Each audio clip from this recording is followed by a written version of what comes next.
Welcome to another episode of the Sunday Service Podcast. Today's episode is all about personal branding. I was very intrigued about interviewing Sandie for this interview because as an entrepreneur, it's kind of tricky to figure out how to balance your personal brand and your business. And this was intriguing to me, and I wanted to learn more. So I brought on Sandie to teach us a little bit about personal branding because she's a personal branding strategist.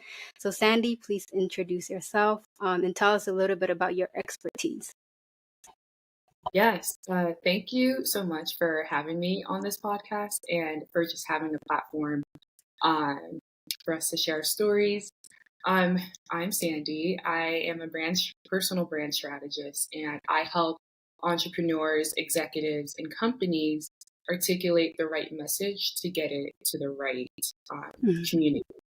My journey didn't always start in personal branding. I had a career in banking prior to this that I spent about 5 years in before making the transition um, into branding.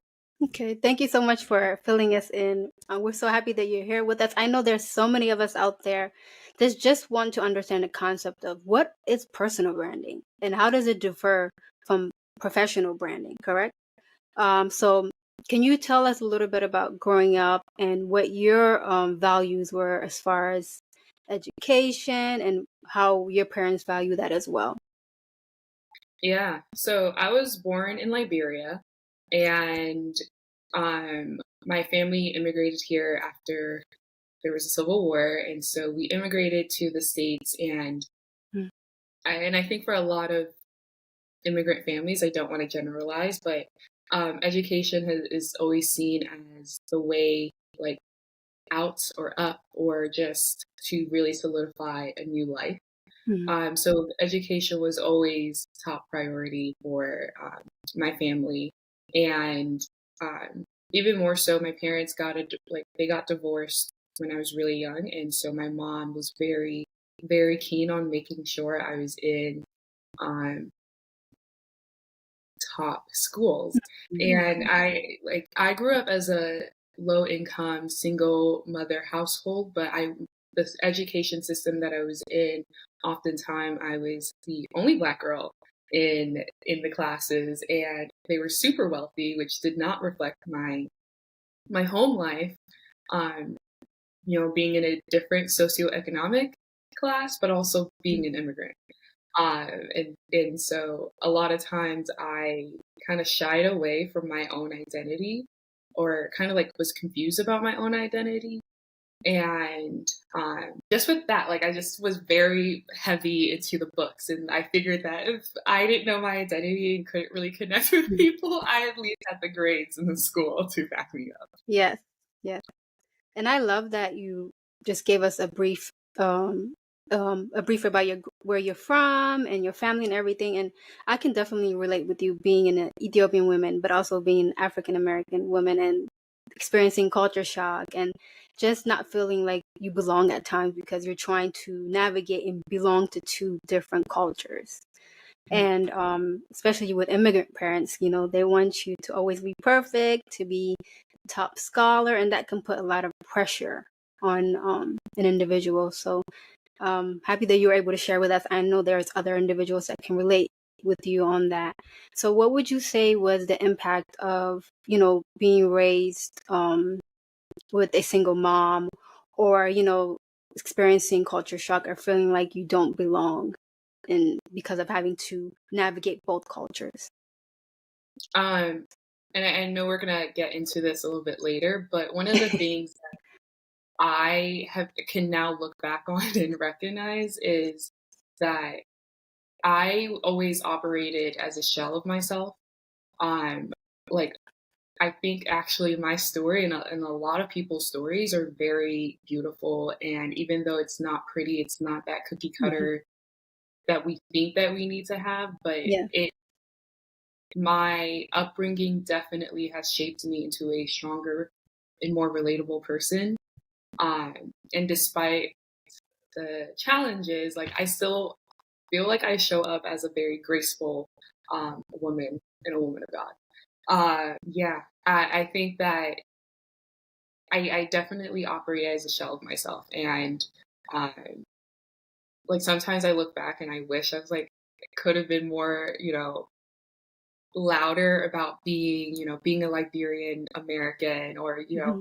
our food. Like the food is so good, and I was like afraid to like showcase all of that, and it was very hard.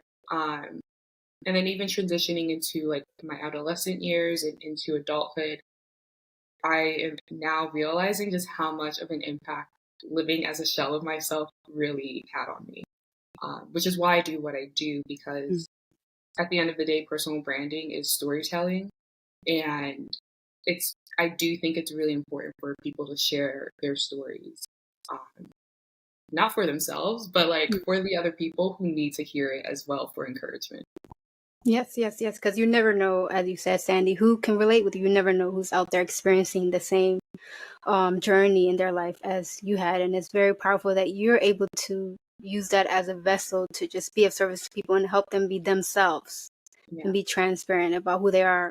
Because I think most people, when they think about personal branding, I think they think that they have to be similar to what someone else is doing or have to mimic what they're doing. But from my understanding, personal branding is you, who you are, and trying to connect with your audience. But I know we're going to talk more about that, so I don't want to unlayer that yet. Yeah. So, how has your cultural background influenced your approach to personal branding? Just speak a little bit more about that. Well, and it's kind of funny because obviously I don't have an accent, um, but I very much do identify as being Liberian, especially coming from an African household. They would never let you forget where you come from. But I think that like culturally, I am an African American, and so there's like that whole world. And then, but I'm also Liberian, Mm, and there's that whole culture as well. So it's always being able to confidently blend those two worlds together. And for me, I think that being Black isn't a monolith. Like there is mhm. all shades and flavors of the story. And I really want to embrace that. Mm, And yeah, I hope yeah. that was the No, question. you explained it really well, and thank you so much for explaining how your culture impacted your current approach to personal branding. Yeah. Um, so, what inspired you to make the transition from working corporate America to now being an entrepreneur? Yes. Quite frankly, I think I had like a not a midlife crisis, but the quarter life crisis. No. Basically what happened was after years of living as a shell of myself is like what I call that. Like I always knew I wanted something more and to be more impactful Hmm. to people or in the work that I did. But I didn't necessarily know how that was going to come out. And I was always ashamed, like not ashamed, but shy of really embracing my identity. Mm, Because again, I went from being like Liberian American in a very white, mm, wealthy education system, also going to college at a PWI, and then going into corporate America without even digesting all the stuff that I had faced growing up. And so I being in corporate America, I very much felt like I didn't know how to bring my full self to work. And I mm, didn't know how to embrace all the aspects of who I was and who I am. Um, and it literally felt like it just like that feeling got louder and louder. Like I would move jobs within the banking sector all the time, trying to figure mhm, out like what was my thing, and nothing stuck. Um, and so one, I started like realizing social media, like I liked how people on social media were able to show up mm, as mm, themselves. I put that in quotation marks because clearly, obviously, like social media is a little bit nuanced, but people were just talking and telling their own stories on social mm, media. And I realized, I was like, I don't really have a space for that.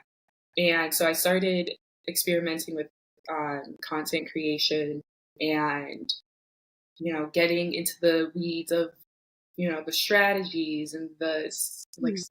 search engine optimization, all that within marketing. And I realized that I really like this, and particularly the strategy part of like how to go from A to Z. Mhm. Uh, I because that is essentially the journey I'm on, going from corporate to creative entrepreneur. And I was always helping others around me like strategize like their own business launches or their own ideas. So I decided that for me, I needed to go into it full time, and the whole like 9 to 5 and then your 5 to 9 life, Mhm. that was not for me. um, Yes. and so I put my faith in God, and I made that leap of faith in 2023, literally February of 2023, after a couple months of attempting to do the 9 to 5 and 5 to 9 life. Um, and so, yeah, I took that leap of faith, and I do not regret it at all. Um, it and it's so crazy because it proves that this is like what I was meant to do. But Yeah. again, I was so afraid and not necessarily encouraged to share my story previously. Thank you, Sandy. I love that, you are inspiring us to take the first step, Yeah. When we are approaching life, right? And we're used to the standard ways of living, but our inner desire is to be of service to ourselves and to others. It's definitely scary at that time, to take the leap and not know what's going to happen, not know, okay, will I succeed? And I appreciate you for inspiring our listeners to take the leap. And if they desire something else outside of their nine to five, not to say that it's 9 to 5 is bad or anything, but it's just for those that aspire more than that. It's okay. Yeah. Oh, and I definitely try to be careful of that because there is nothing wrong with a 9 to 5. Yes. And in fact, I think I was able to make that transition because of the skills that I did learn working in a 9 to 5. Um, but it's not for everyone, and you have options. Yes. Yes. Yes. Yes. This is for the entrepreneurs, by the way. So when making that transition, right, from being working in corporate America, how was that transition for you as far as your well-being, your mental state, and how did you have to take a course to learn how to do personal branding? Like, what was the first step? Yeah. Oh, the mental state was it was good. I was actually in therapy. Um, but I it was almost as if God was like, you need to leave because throughout the entire year, I did so much self-development and just like introspection, like Mm. looking back at my life and like understanding just like I went from feeling very constricted to like feeling very free and like having this understanding that the world is mine and Mhm. I get to decide, through the grace of God. But I get to Yes. decide how I want, to show up in the world and how I want my world to look.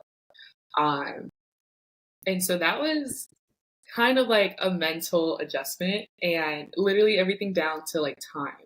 Like I wasn't forced into a 9 to 5 life anymore. It was, I can go work out at 1 p.m. if I wanted to, and it fit in the schedule.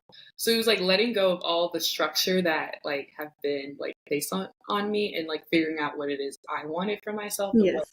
the world around me, like how I wanted that to come to fruition. So it is an adjustment. That Mhm. definitely was an adjustment. But the way I jumped into it, I started taking a lot of courses, digital certifications or digital marketing certifications. I took master classes. Mhm. I did workshops. I networked. I reached out to people who had more expertise. And then I also would like find startup companies to practice um, digital marketing, email marketing, brand design and strategy. I started teaching myself the Adobe Creative Suite. Like I went full force into this, and I just love the variety of it too. And eventually I connected with, and again, this was all me being able to just like share my story of, hey, I went from this to this and I want to do, want to be in the marketing space. This is what I'm interested in. As I was working with different clients, I really got interested in the brand strategy aspect of things, of what story are you telling at the end of the day? When people go to your social media page or they hear your name, what is it that comes up for them? And that's a whole strategy. And I really, really like that. And so I ended up connecting with the founder and CEO of a personal branding agency.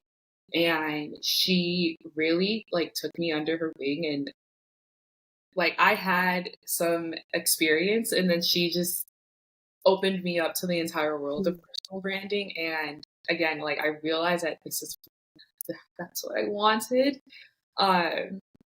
Helping other people to craft their stories so that it resonates with a particular audience. I mean, that is like my own story really resonates with that. And so I love that I get to Yes. layer that. Thank you so much. You gave us so much gems right now. And, it's very important that you spoke about the training that you took, the connections that you made, networking, and really just digging deep into really understanding what personal branding is and how you could be an expert in that. Because when we think about personal branding, we think, okay, let me just post a video of me doing this. But it all goes into the whole, analyzing part. Why am I posting this? And what am I trying to relay? And it just requires a lot more analyzation and skill sets. And I'm happy that you spoke on that. Yeah. It definitely is a strategy that requires a lot of like reflection. I actually say personal branding is a form of self-discovery, actually, like because it is a process. And for example, when clients come to me, we do like 6 to 7 weeks of interviews. Wow. Right. Like to say that is always like mind blowing, but then you get into it and you're like, yeah, I see why this is 6 to 7 weeks. But the whole point is so that I can craft the right story in the right like tone and voice and messaging so that it's not just posts online. It is a post that reflects the value of this person and the value that they offer to other people. Makes sense. Yeah, it's a whole analyzation of what, like you said, it's about helping the person be themselves, but at the same time using strategies, right? So you can't just go posting just to post. So I'm happy that you clarified that. So for someone looking to work with you as a personal brand strategist, what can they expect, and what skill sets would you help them encompass? The skill set that I can help them with is identifying the three. I personally believe that you should focus on your top three, like, I guess, like content pillars or themes that embodies who you are. And a lot of people struggle with that because they're like, oh, I'm multifaceted or I'm multi-passionate. And like I am too, which was really also hard for me. But when you're posting online, people need to be able to easily like understand who you are and digest who you are, which is why I always say come up with like three. I help them identify the three themes around who they are and the value that they bring in their interests. And then from there, we dive into just, what experiences have you had? What has been the most iconic moment in your life and what has been maybe not the most iconic moment? What lessons have you learned? What would you share with, maybe your younger self or someone else going through the process? Then it's like, what is your North Star? What is your vision? Where are you trying to go? And that portion, like your North Star of like where you're trying to go is very important because everyone loves a journey, right? Yes. We saw the whole Risa Tisa. Oh my gosh, yes. That went viral, by the way. But it was a story, right? It And was, the thing is, stories always sell. You know why? Because it's your personal, passionate journey. And yes, and it's like your journey will never be the same as someone else's. no. Like I love personal branding so much. Like, everyone has an opportunity in this because your journey is not going to look like someone else's. Even your sibling, like you guys internalize things differently, Yeah. right? So it's like, what journey are you going to take your community on? And if you can, then we connect where you've been, the lessons you've learned from there, and then where you're going and the vision that you have.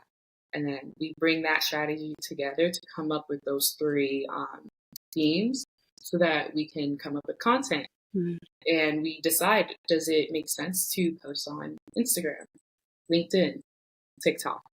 Or does it make sense to like have like reach out to podcasts or digital publications to get your story or your message out there? Um, there's levels to this. Yes, yes. And I love that you were just telling us all of the goodness and all of the information and how you help your clients. Because, as you said, personal branding, there's a lot of layers into it. It might sound simple, but there's a lot of layers into it, requires a lot of work.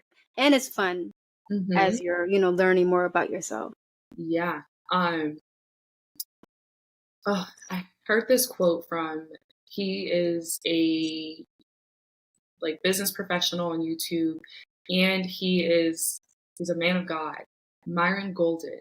Mm. And he said basically personal brand is being able to, and this is like another version of it, right? When you get into the business aspect of it, it's being able to sell what you want to who you want at the price that you want, and Mm. no one like says anything about it. And I really like that because I actually just posted on my TikTok about Beyonce not having a personal brand. Yes, I saw you went in that one. I'm surprised I didn't get like more like beehives coming after me. It's probably because maybe they feel the same way, or they know that you were just analyzing. It wasn't Yeah, nothing true. personal. Yeah. So let's speak on that, right? I know you spoke about how Beyonce's branding, right? Personal branding. You felt as though she just opened up a hair care line, correct? Mm-hmm. And how you felt that doesn't really resonate with her personal brand. Why do you feel that way? It's like if she played it right, it could because the whole like her mom. Honestly, it would have made sense if her mom launched the hair care line Mhm. because her mom is a hairstylist. But um, the reason why I said that she doesn't have a personal brand is because she has had, well, one, she has had several business ventures Mhm. not grow to scale. She's had perfume lines. She has her Parkwood Entertainment, her music label. She's had like several clothing lines, and they all like don't exist today. And I believe that it's because when we think of Beyonce, we think performer. Mm. We think like dancer, singer, just all of that. But then there's like not much more to her. All these things are great, right? One of my friends told me, she's like, she's a celebrity of the celebrities. Like she has bodyguards around other celebrities. So it's like, yes, she is a brand, but her audience doesn't really know her beyond Mm. her being on the stage and giving us out of the box like music drops and stuff. So then when she goes to do business, it doesn't translate into success because it's like, okay, but like, are you even wearing your Ivy Park stuff? Because we've never Got it. seen it. You don't talk to us about it. Like, it's like she does like really huge launches, and then we like don't see her in her own clothes really. Um, and so with this hair care line, it's kind of interesting, and I can actually send you the video that I'm talking about. But Okay. she's doing like, and she rarely does interviews as well. Like we rarely hear this woman's voice, and she posts on Instagram with no captions. So it's like a lot of layers of like, she doesn't put in a lot of effort into being a personable person to her audience. So with this hair care line, she's done a lot more interviews. She's been a lot more public. Um, and I would love to see more of like the story behind, you know, Why she made the hair yeah, care line. like why she made it, how she like, she's known for her, like this woman dyes her hair all the time. So it's like, how has she maintained a healthy, like luscious hair? We don't know, right? Like Mm. we don't have that insight. So it's like those small personal things that, when we think of a personal brand, that makes your audience connect with you, because then they're like, you're like using this product, like I want to use it because like I want to feel like one with um this person that I do admire.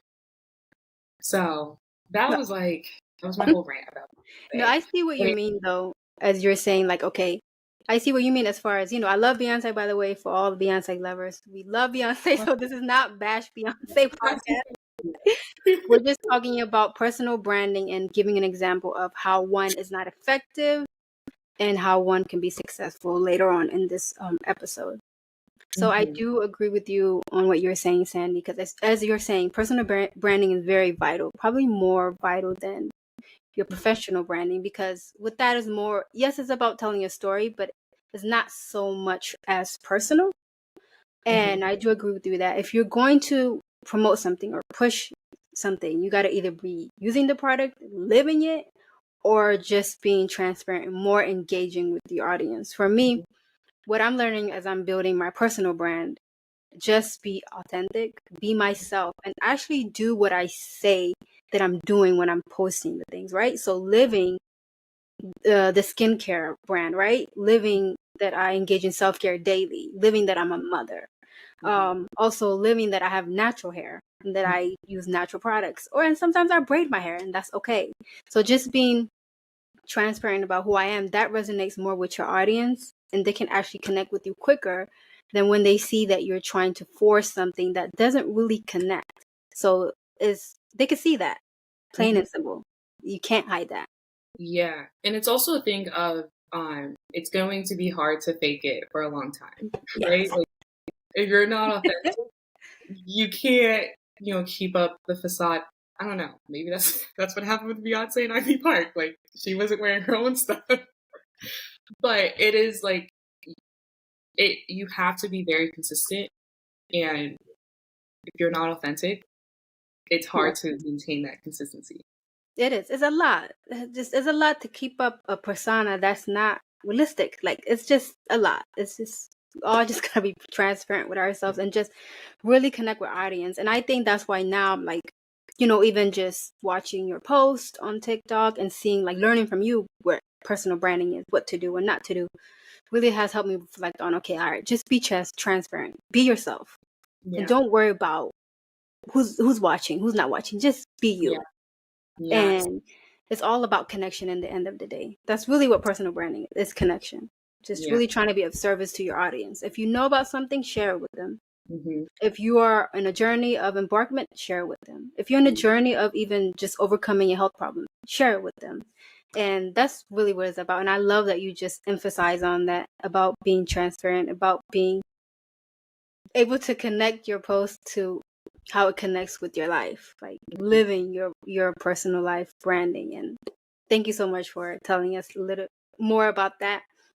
So moving forward, has your experience with working in corporate America influenced how you approach personal branding strategies currently? Ooh, I love this question. Um, a lot of times personal branding gets associated, which in the past it has been associated with just entrepreneurs and influencers. However, I think as a lot more younger people enter the workspace, Mm. I think there's going to be a need for personal branding.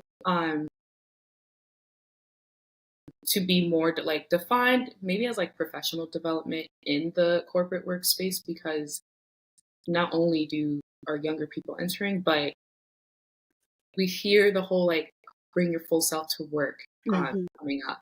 And it's like, but how do you actually do that? Especially if you're someone like me who had all these like life differences and and didn't know how to show up in corporate America. Um, and a way to do that is developing a personal brand and using social media to expand your network. Um, and I think just me being able to, you know, be a Black woman who had experience in corporate America and, sees the landscape of personal branding, I think that adds a very interesting lens to uh, to what like I can say about personal branding in corporate America. Yeah. And the other thing I was gonna say is that like, and when I say social media, I mainly mean LinkedIn. It is a great way to just talk about the things that you like, but then make sure that the right people are seeing like your content. So if it's senior leaders, sure you're gonna show up in the office, button up and all great, but like you have a Mm. personality, you have a Yeah. whole like identity outside of that. Let people see that. Mm. And if they don't, I don't know. Personally, if they don't want to see that, then it kind of shows the workspace that you're in. But Yeah. Probably not for you, but but I love that you spoke about using LinkedIn for personal branding. So mhm. speak a little bit about that. How can somebody use LinkedIn for personal branding? And yes, how can they use it?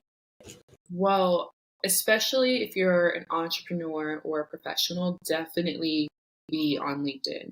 It it is the not only be on LinkedIn, but like post content on LinkedIn. It is one of the easiest way to grow an audience Mm. right now.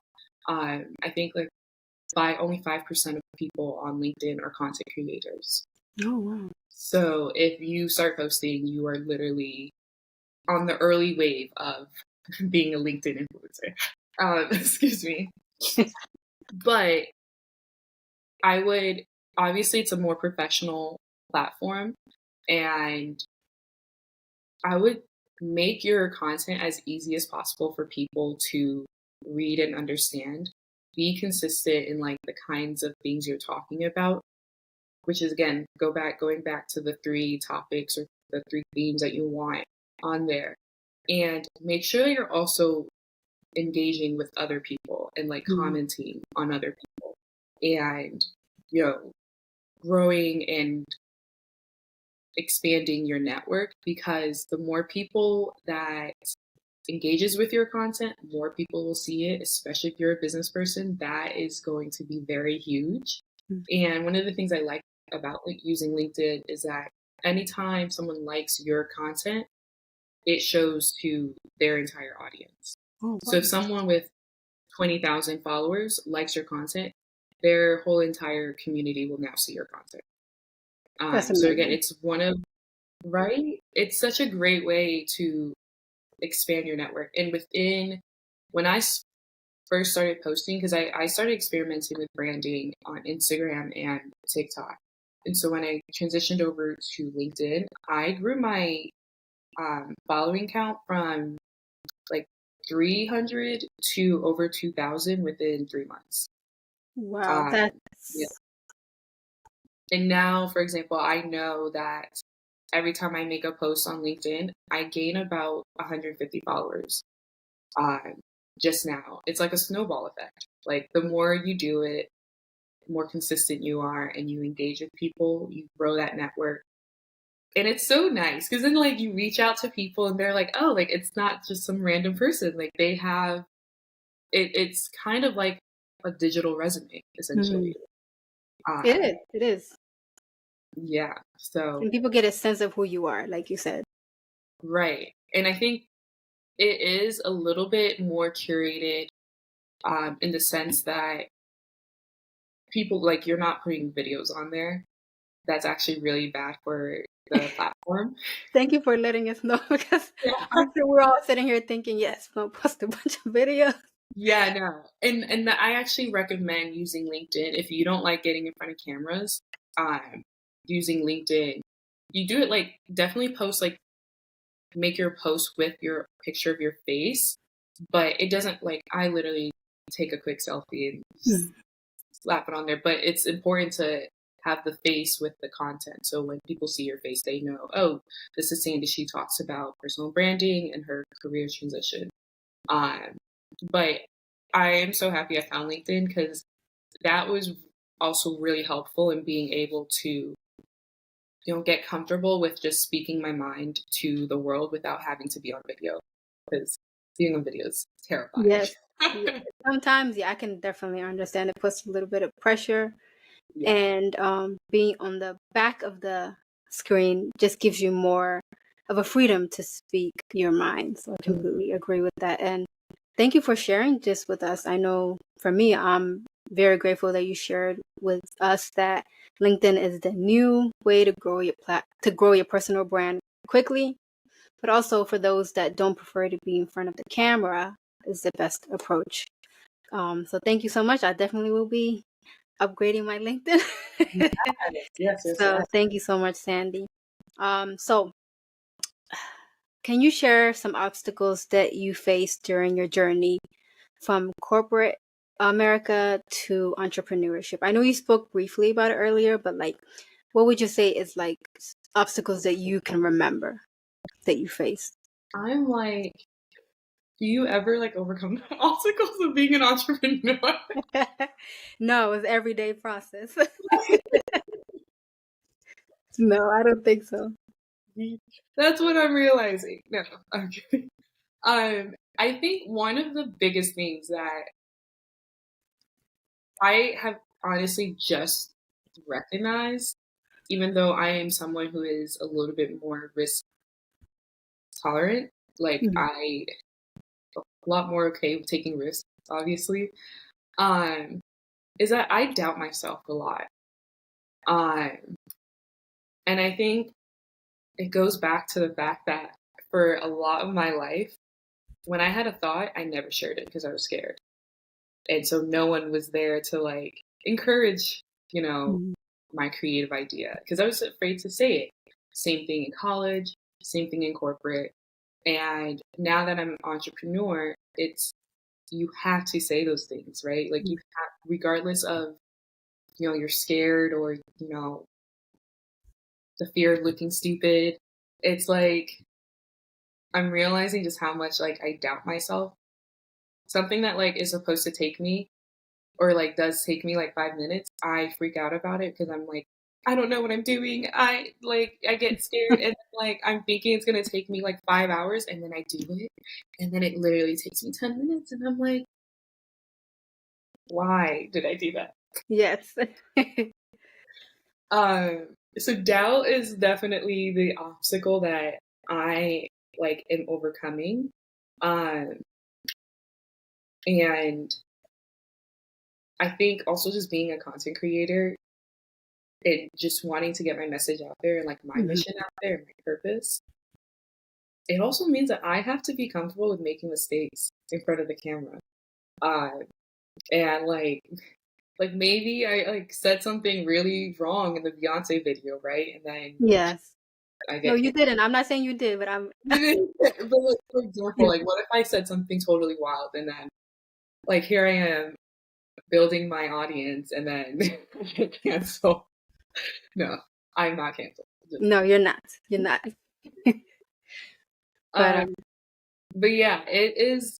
But I also am like, it is those moments, like being able to make those mistakes is how you're going to learn and how I'm going to learn.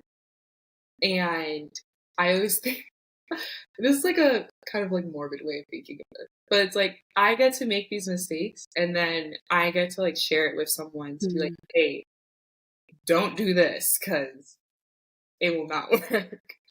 Or like I don't recommend that. So sometimes I don't know, you just have to be bold. That's what I'm telling myself at least.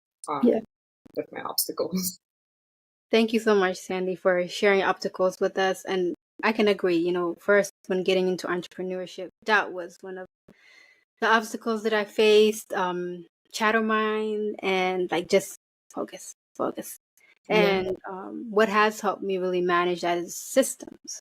Mm-hmm. Systems do really help diminish or manage those obstacles that you face, because then it forces you to be grounded, Yeah. forces you to kind of diminish those thoughts or those behaviors. So, what approaches did you use to manage doubt and doubt, and I think that's the one, to manage doubt. Mm-hmm, mm-hmm.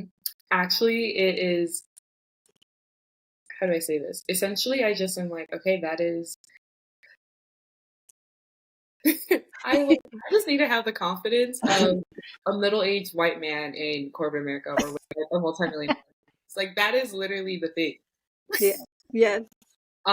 So like now when stuff comes up, I am like, I have to ask myself, is Mm. this me doubting myself, or like, can I dig deeper and find the multi-million dollar white, middle-aged white man in me Yeah. to show Just up, bring them out.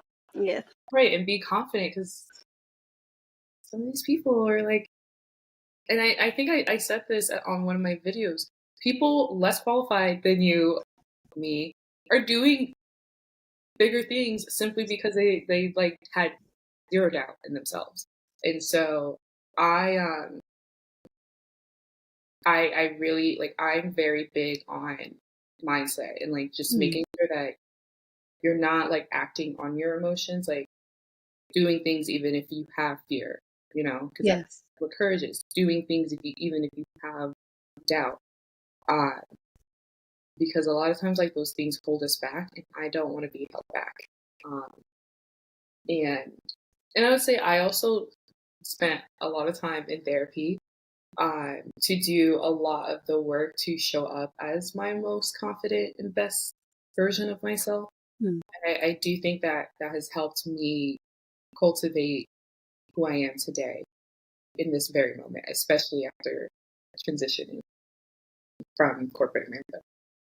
Yes. Thank you so much, Sandy. I love you gave us so much just gems, and I love that you spoke about, just putting a hat on, right? And being that white man in corporate America, and just, bringing on that inner confidence. But most importantly, I love that you spoke about therapy, right?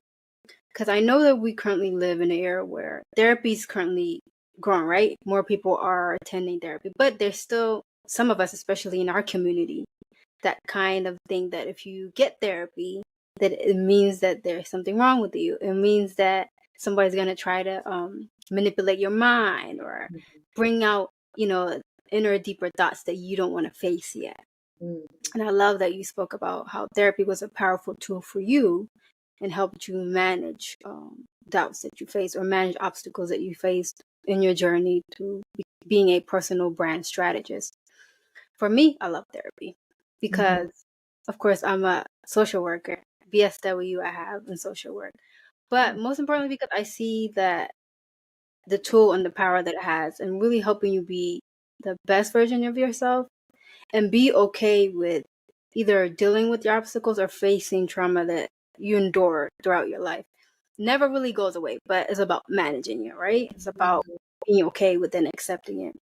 And I love that you emphasize on therapy being one of the tools for you, helping you manage your obstacles. So how would you define personal branding? Personal branding is telling your story to the world to accomplish a mission that you have. Mm. Um, and again, I like that quote that I mentioned earlier from Myron Golden of, it is who you are, being able to show up as who you are, sell what you want at the price that you want. Mm. Um, but that all comes down to the story, right? So personal branding is just being able to tell the right story in the way that is authentic to the right people Mm. at the right price. Yes. So I love that. I'm gonna have to get that quote, put it right in my house in the office. I love that. But thank you so much, Sandy, for just telling us your definition of it and making us understand that it goes beyond just thinking about it as personal branding, but it's a lot of layers into it. So, what do you believe are the key elements individuals should focus on when approaching their own personal branding? One is, what value can you offer to people? And that's a Mhm. big question, but it's, what lessons have you learned that you can share with other people? Or the second one is, what is your mission? What is your vision?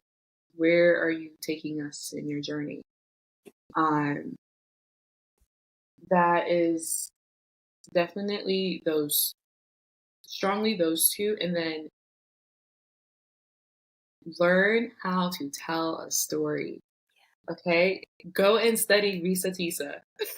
Yes, it's just layers. And I love how she did it because you just kept, like, she kept you just focused on the screen and you're like, what's coming next? What's coming next? I downloaded TikTok on my TV so I can watch it. Just to watch it. See, that's great storytelling right there. That's Like, amazing. Luckily, I was able to find it on YouTube after just digging around for about an hour. But like you said, like the story really is vital, right? It mhm, can even get your audience to go and find different approaches and ways to just tune into your story. And I love that you're emphasizing that. yeah. Like, learn how to tell a story.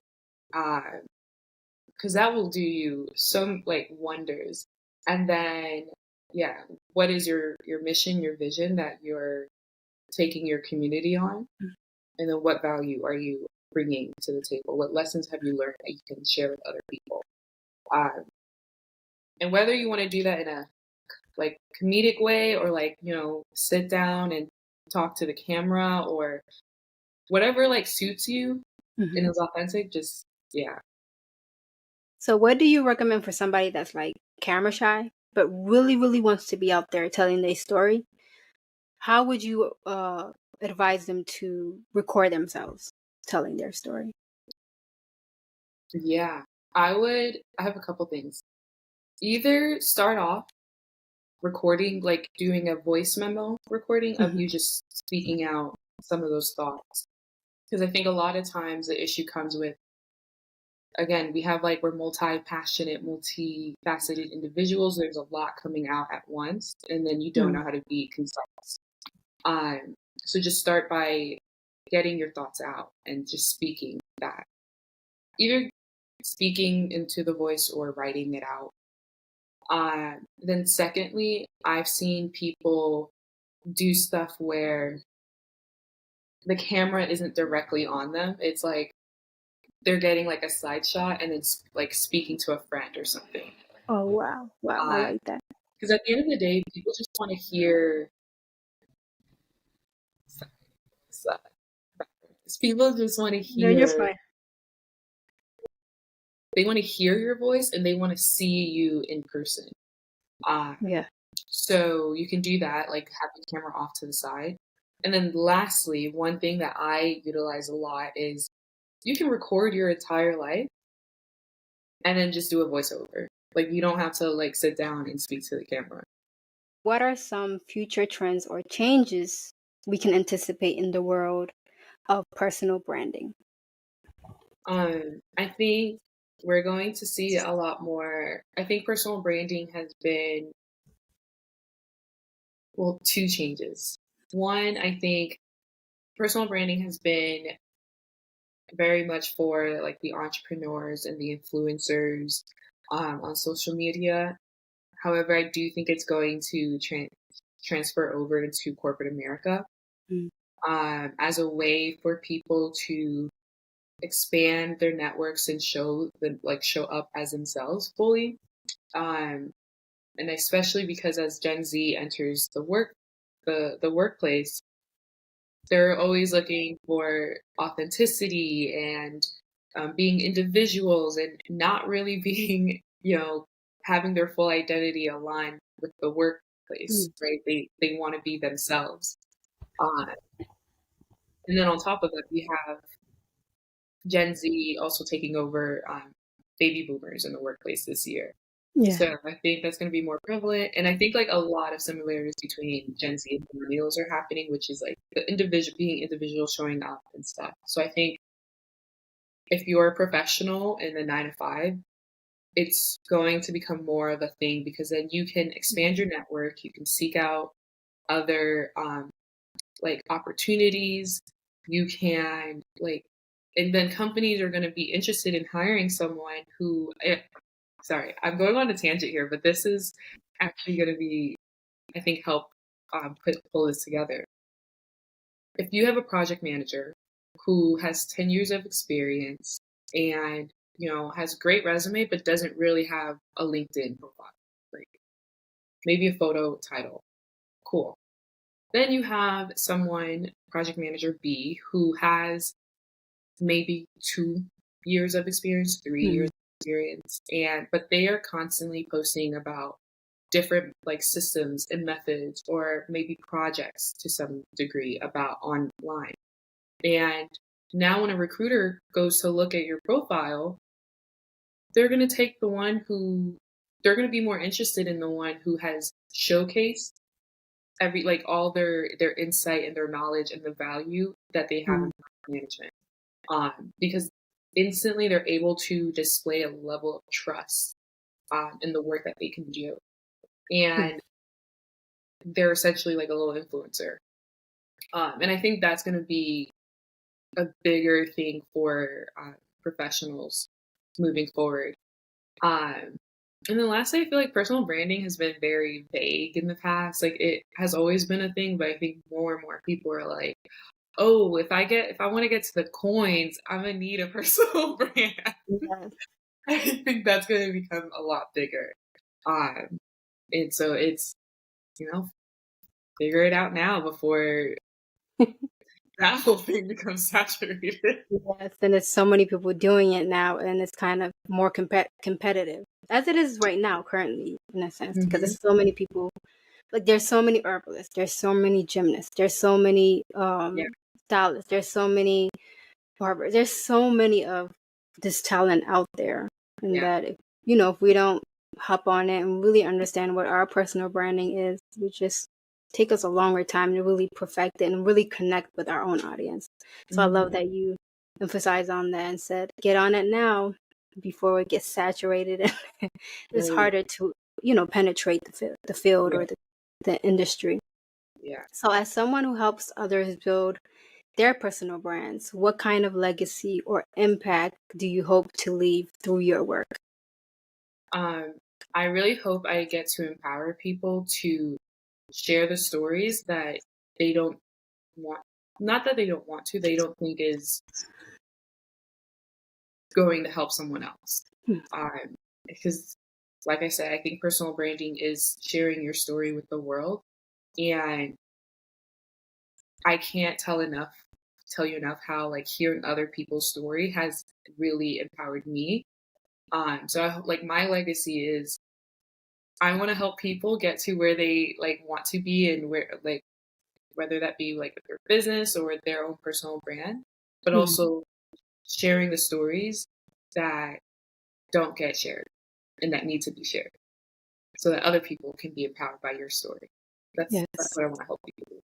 Thank you so much, Sandie, for being here with us today. You definitely inspired us to be more thoughtful about personal branding. And you taught us some skills that we didn't know about LinkedIn and so on, and approaches that we can use. So we do thank you for coming here and sharing your expertise with us. So as we conclude this interview, can you share some words of wisdom with our listeners? Yes. Okay. I think everyone's story deserves to be shared. And I also think it is your choice to decide to, do that work to share, to even understand your own story. But I really hope people understand that like sharing like, your journey with other people is very empowering. For those who are new and for those who are, in the game for 10 years. I think we can all learn from each other. But we gotta let go of the fear of looking stupid. Yes. Thank you so much, Sandie, for being here with us today. It was definitely a pleasure speaking with you. I love your vibe, I love your energy, and I love all of the wisdom that you just presented to us today. We look forward to having you back on the episodes to teach us more about personal branding and to let us know, what you have in store, what's currently happening with you. To our listeners, thank you so much for tuning to another episode of the Sunday Service Podcast. All of this is possible because of you.